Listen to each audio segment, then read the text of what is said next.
Praise the lord.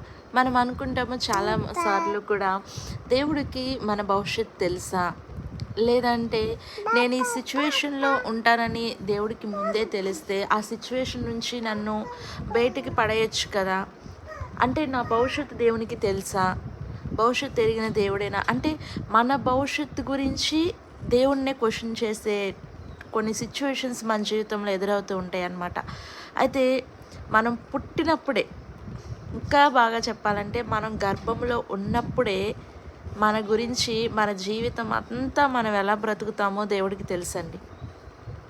రుజువు చేయమంటారా? యాకోబు, ఏశావు ఇద్దరు ట్విన్స్ అని మనకి తెలుసు కదా.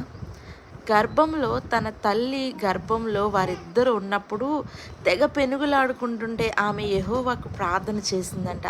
అప్పుడు దేవుడు చెప్పాడంట, ఇదిగో నీ కడుపులో 2 జనములు ఉన్నాయి, పెద్దవాడు చిన్నవాడికి దాసుడవుతాడు అని చెప్తాడనమాట.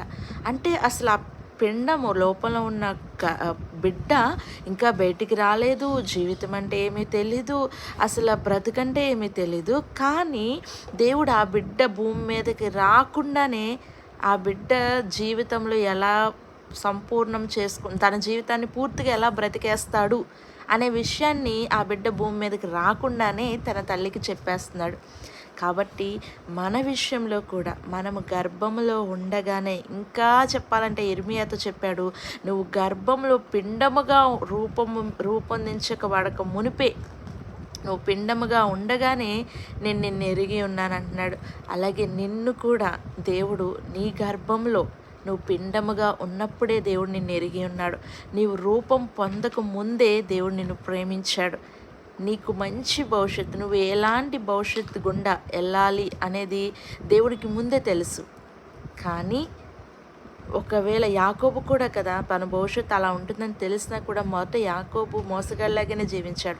తర్వాత దేవుడు అనుకున్న చిత్తాన్ని దేవుడు ఇజ్రాయేల్గా అతన్ని మార్చి ఆశీర్వాదకారకముగా అతన్ని చేయడం జరిగింది. అలాగే మన జీవితంలో కూడా మన భవిష్యత్తుని దేవుడు ఒక విధంగా ఉంచినా మన చేతులారా మనం కొన్నిసార్లు దాన్ని పాడు చేసుకుంటూ ఉంటాము.